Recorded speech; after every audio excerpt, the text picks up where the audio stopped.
ও বৌদি, খিদে পেয়েছে, খেতে দাও। এই নাও, খেয়ে নাও।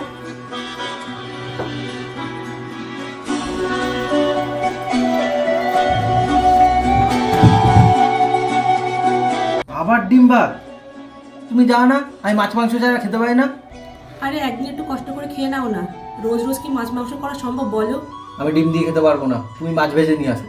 ঘরে মাছ নেই গো। আর আজকে না তোমার দাদা সকালবেলা বাজারে যায়নি, তাই ঘরে এটা ছিল, এটাই করে দিয়েছি। আজকে একটু কষ্ট করে খেয়ে নাও। না, আমি খেতে পারবো না, তোমার খাবার তুমি খাও।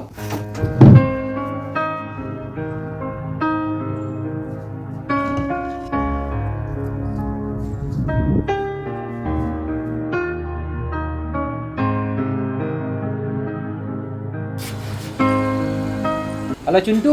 হ্যাঁ শিল্টুদা বলো। কোথায় আছিস স্যার? বাড়িতেই আছি। আমি আসছি। হ্যাঁ চলে আসো।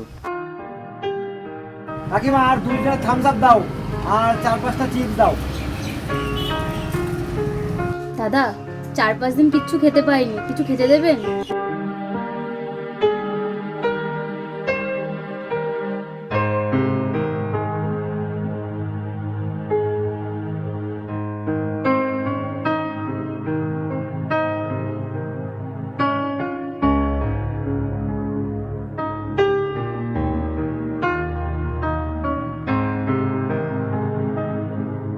চিন্টু, এ চিন্টু।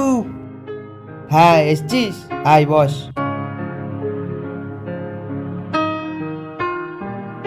এ কি রে, তুই দুপুরবেলাও পান্তা ভাত খাচ্ছিস? পান্তা ভাত? তাতে কি হয়েছে? পেট ভরা নিয়ে কথা, আমি যা পাই তাই খাই। তাই বলে দুপুরবেলাও পান্তা ভাত খাস কি করে? দেখ, ভগবানের আশীর্বাদে আমি যেটুখানি পাচ্ছি সেটুখানি আমার কাছে অনেক। সেই জন্য আমি কখনো খাবারের অবহেলা করি না। কি রে, ওই কি রে, কি হলো, কি ভাবছিস? না না, কিছু হয়নি, তুই খা। আমি বিকালবেলা তোকে মাঠে দেখা করে নেবো।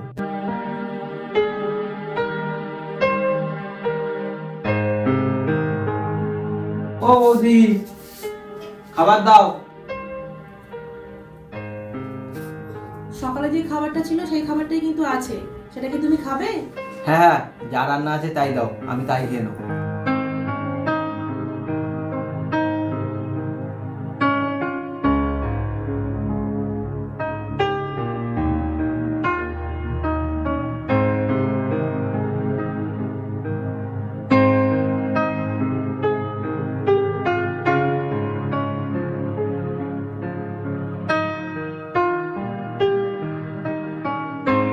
আহারকে সম্মান করা উচিত, কারণ খাদ্য আমাদের জীবন ধারণের জন্য অপরিহার্য, আর তা তৈরি ও পরিবেশনে অনেক শ্রম ও সময় লাগে।